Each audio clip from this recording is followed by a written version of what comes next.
morning all of you. My name is Tokme Satyam Jalindar and currently I am pursuing BSc in Computer Application.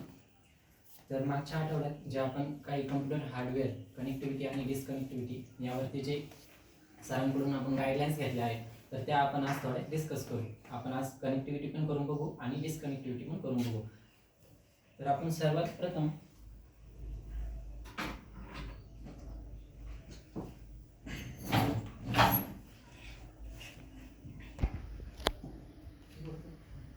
आपल्याला भरपूर अशा नवीन गोष्टी कळाल्या होत्या. म्हणजे कम्प्युटर कॅबिनेट सीपीयू बद्दल सगळी जी इन्फॉर्मेशन भेटली होती ती सगळी नवीन होती. कारण की आतापर्यंत जी आपल्याला इन्फॉर्मेशन भेटली होती आणि जी त्या सेशनमध्ये भेटली ती टोटली डिफरंट होती. कारण की आपल्याला काहीतरी स्किल गेन झाले त्या सेशनमधनं. तर आपण आज या सेशनमध्ये जे काही कनेक्टिव्हिटी आणि डिस्कनेक्टिव्हिटी आहे ते त्याबद्दल थोडीशी चर्चा करणार आहोत. तर सर्वप्रथम हा कीबोर्ड आहे. तर कीबोर्डवरती जनरली 105 की असतात डिपेंडिंग अपॉन तर सगळ्यात वरती फंक्शन्स की असतात. त्याच्यानंतर अल्फाबेट्स असतात जे 26 अल्फाबेट्स आहेत ते. त्याच्यानंतर नंबर पॅड असतो. इथे एक नंबर पॅड आहे आणि एक एक्स्ट्रा नंबर पॅड इथे आहे. तिथं नेव्हिगेशन कीज आहेत आणि हे काही शॉर्टकट की आहेत. तर आपल्यापैकी कोणाला काही शॉर्टकट की माहीत आहेत का? कंट्रोल कॉपी होतं, परत कंट्रोल पी दाबल्यावर पेस्ट होतं, परत कंट्रोल आर दाबल्यावर एम एस वर्ड ओपन होतो, परत आल्ट F4 दाबल्यावर शटडाऊनचे हे होते, शटडाऊन होतं. परत कंट्रोल F12 दाबल्यावर काय म्हणतात क्विकमध्ये एक ॲक्शन परफॉर्म करायला मदत करतात. तर कीबोर्डला ही USB पोर्ट आहे. तर ही USB पोर्ट आपल्याला सगळ्यांना माहिती आहे. आपण कुठे कनेक्ट करतो? मदरबोर्डच्या बॅक पॅनलला. तर आपला हा मदरबोर्ड आहे जो की सध्या ह्या कॅबिनेटवरती रेस्ट केलेला आहे आणि याची पोझिशन कशी आहे सध्या तर अशी आहे. आपण बघू शकतो की ह्या पोझिशनमध्ये रेस्ट केलेला आहे मदरबोर्ड ह्या कॅबिनेटवरती. तर आपण आता कीबोर्डची कनेक्टिव्हिटी करून बघूया. तर इथं ज्या USB पोर्ट दिलेला आहे त्यामध्ये आपण हिची कनेक्टिव्हिटी करणार आहोत. तर आपण इथं USB पोर्टच्या स्लॉटमध्ये कीबोर्डची कनेक्टिव्हिटी केली आहे. त्यानंतर आपल्याकडे आहे माऊस. तर माऊसवरती आपल्याला माहिती आहे सर्वांना किती बटन्स असतात? 3 बटन्स असतात. तर एक लेफ्ट बटन, राईट बटन आणि एक व्हील बटन. तर लेफ्ट बटननी आपण सर्वात जास्त काम माऊसचं करतो. माऊसचा सर्वात जास्त उपयोग हा लेफ्ट बटनद्वारे होतो. म्हणजे 99% जवळपास उपयोग आपण लेफ्ट बटनचा करतो. त्याच्यानंतर याला देखील USB पोर्ट आहे. तिची पण कनेक्टिव्हिटी आपण या USB स्लॉटमध्ये करतो मदरबोर्डच्या बॅक पॅनलच्या.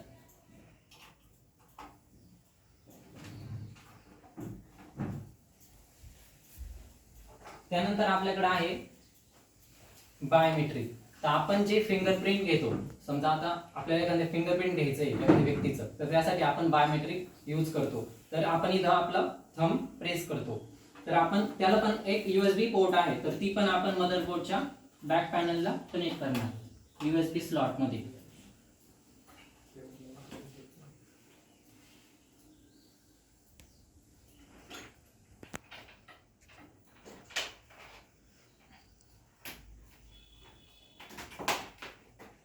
त्यानंतर आपल्याकडे आहे ही लॅन केबल. आपल्याला माहिती आहे आपण सर्वात जास्त काम आपलं मॉनिटरवरती करतो आणि मॉनिटरवरती काम करण्यासाठी आपल्याला इंटरनेटची आवश्यकता असते. तर जे आपल्याला जे इंटरनेट प्रोव्हाइड होतं ते या लॅन केबलद्वारे होतं. तर एक स्विच असतो खाली ज्याला एक पोर्शन कनेक्टेड असतो आणि एक पोर्शन हा इथे मदरबोर्डचा जो बॅक पॅनल आहे तर तिथे कनेक्टेड असतो. तिथे एक स्लॉट असतो कनेक्शनसाठी.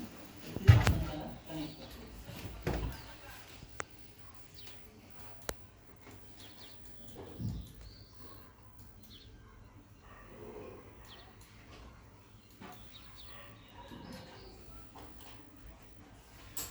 खाली कनेक्शनसाठी एक स्लॉट दिलेला आहे आणि एक आपण त्या स्विचमध्ये कनेक्ट करतो.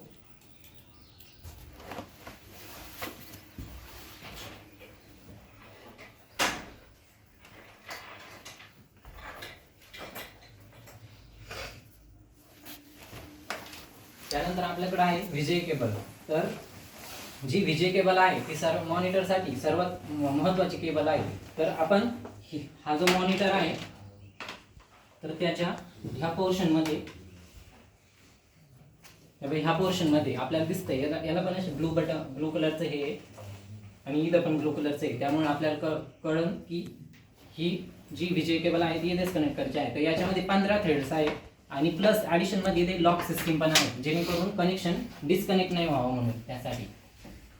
तर आपण ही याला कनेक्ट करतो. त्याच्यानंतर आपल्याकडं SMPS आहे. तर SMPS चा फुल फॉर्म सांगू शकतो? Switch mode power supply unit. Okay, thank you. तर हे जे SMPS आहे तर ते आपण ह्या कॅबिनेटमध्ये ह्या पोझिशनवरती रेस केलेलं आहे. तर SMPS ला एक फॅन सुद्धा दिलेला आहे, जेणेकरून जी हीट जनरेट होणार आहे कॅबिनेट मधली आणि SMPS गरम झाल्यावरती जी हीट जनरेट झाली आहे तर ती हीट कूल करण्यासाठी इथं एक फॅन प्रोव्हाइड केलेला आहे. त्यानंतर एक सर्वात महत्त्वाचा भाग म्हणून हा आपला मॉनिटर. तर याला डेस्कटॉप पण म्हणू शकतो आपण. तर हा जो मॉनिटर आहे त्याचे 4 टाइप्स पडतात: CRT, LED, LCD आणि फुल HD. तर CRT मध्ये कॅथोड रे ट्यूब येतो, त्याच्यानंतर LCD मध्ये लिक्विड क्रिस्टल डिस्प्ले, LED मध्ये लाईट इमिटिंग डायोड आणि FHD मध्ये फुल हाय डेफिनेशन. तर हे 4 टाइप्स पडतात. त्यानंतर आपण आता याला कनेक्ट करायचंय. आता याला इलेक्ट्रिसिटीची आवश्यकता पडणार. तर मग आपण याला जी पॉवर केबल आहे तर ती मॉनिटरच्या ह्या पोर्शन मध्ये कनेक्ट करणार आणि याला जे 3 थ्रेड्स आहेत त्याच्यामध्ये अर्थिंग, AC आणि DC. तर हे आपण जे MSCB चे स्विच आहे त्याला कनेक्ट करणार, जेणेकरून आपण मॉनिटरवरती काम करू शकेल. Hard disk. तर आपला जो सगळा डाटा आहे कम्प्युटरवरती तो सगळा हार्ड डिस्क मध्ये स्टोअर होतो. तर ही आपल्याकडे 250 GB ची हार्ड डिस्क आहे. तर हा एक इम्पॉर्टंट पार्ट आहे. याला आपण काय म्हणतो, तर आपण हार्ट म्हणतो याला कम्प्युटरचं.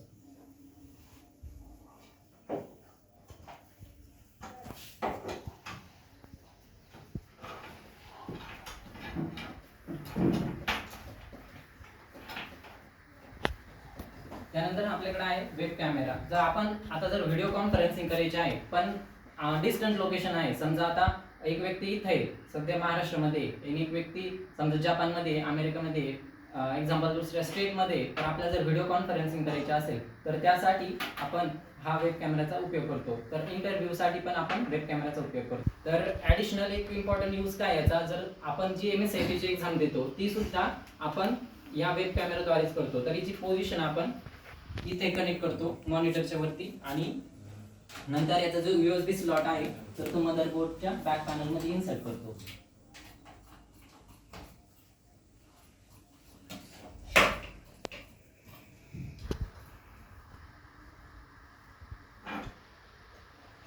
कॉम्पॅक्ट डिस्क आहे आपल्याला माहिती आहे, तसेच CD ड्राईव्ह आहे,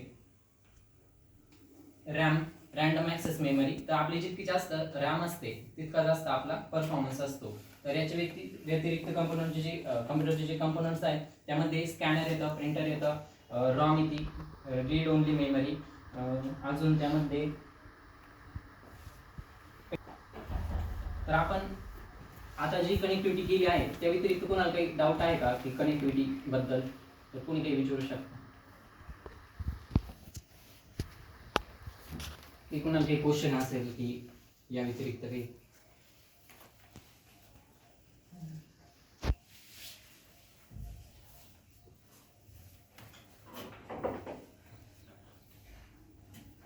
आहे कोणाला काही क्वेश्चन? आपण एक महत्त्वाचा पॉईंट डिस्कसच नाही केला, मला वाटलं कोणीतरी आन्सर देईल. तर आपल्याकडे जो सर्वात महत्त्वाचा पॉईंट आहे, पार्ट आहे आपल्या पूर्ण कम्प्युटर हार्डवेअर मध्ये, तर तो आपला CPU आहे. तर ह्या सेशन मध्ये येण्याच्या पूर्वी सर्वांना ठाऊक होतं की आपला जो CPU आहे तो हा आहे. आपण सर्वजण या कॅबिनेटला CPU कन्सिडर करत होतो, पण आल्यानंतर आपल्याला कळलं की हा CPU नाही आहे, हा कॅबिनेट आहे, CPU आपल्या हातामध्ये आहे.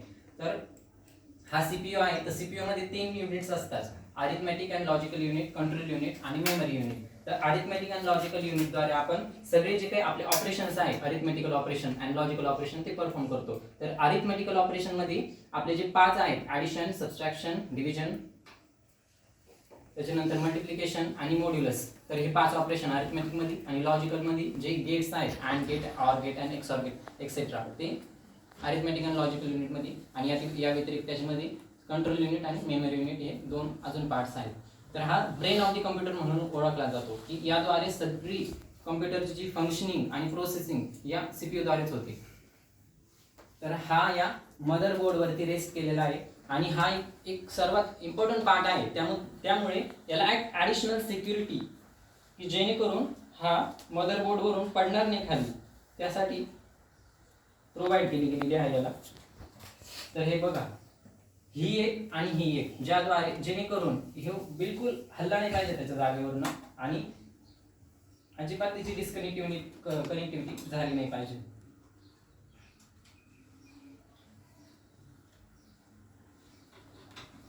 तर या व्यतिरिक्त अजून काही विचारायचं असेल कोणाला तरी विचारू शकतो.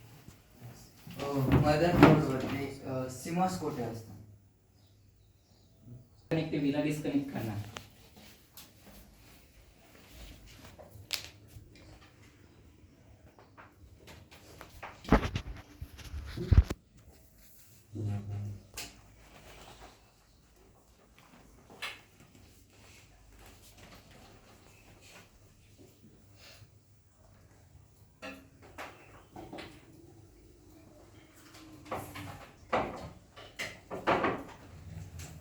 तुम्हाला कुणाला या आता जी कनेक्टिव्हिटी केली आपण USB पोर्टद्वारे, तर त्यावेळेस कुणाला काही क्वेश्चन अराइज नाही झाला का? समजा आता मदरबोर्ड वरती तर मिनिममच स्लॉट असतील ठराविक, तर मग जे बाकीचे जे आपले डिव्हाइसेस आहेत ते कसे कनेक्ट करणार आपण?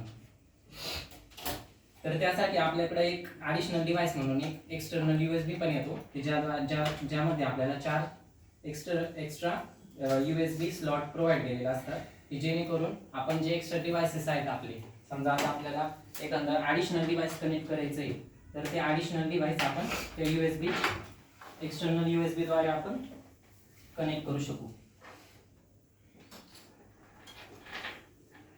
तर हे आहे आपलं ॲडिशनल एक्सटर्नल USB की ज्याला पण USB पोर्ट आहे आणि 4 ॲडिशनल USB स्लॉट्स आहेत. ही जी पिन आहे ना, ती पिन फक्त थोडीशी प्रेस करायची, इन्सर्ट करायची, आणि ज्यावेळेस आपण डिस्कनेक्ट करतो त्यावेळेस पण सुद्धा ही पिन प्रेस करूनच काढायची. डायरेक्टली आपण जर काढण्याचा प्रयत्न केला तर ती निघणार नाही. एवढं याची फक्त काळजी घ्या. ओके, तर आपण सर्वांनी एवढा वेळ शांतपणे ऐकलं त्याबद्दल आपल्या सर्वांना खूप खूप धन्यवाद. आणि स्पेशली थँक्यू टू सर की ज्यांनी आज ही एक अपॉर्च्युनिटी प्रोव्हाइड केली की जेणेकरून कम्प्युटर हार्डवेअर बद्दल थोडीशी माहिती कळाली. आणि खरं सांगायचं झालं तर सध्या आता मी BSc मध्ये सेकंड इयरला आहे, तर तरी सुद्धा हे जे कन्सेप्ट आहेत ते क्लिअर नाहीत बिलकुल.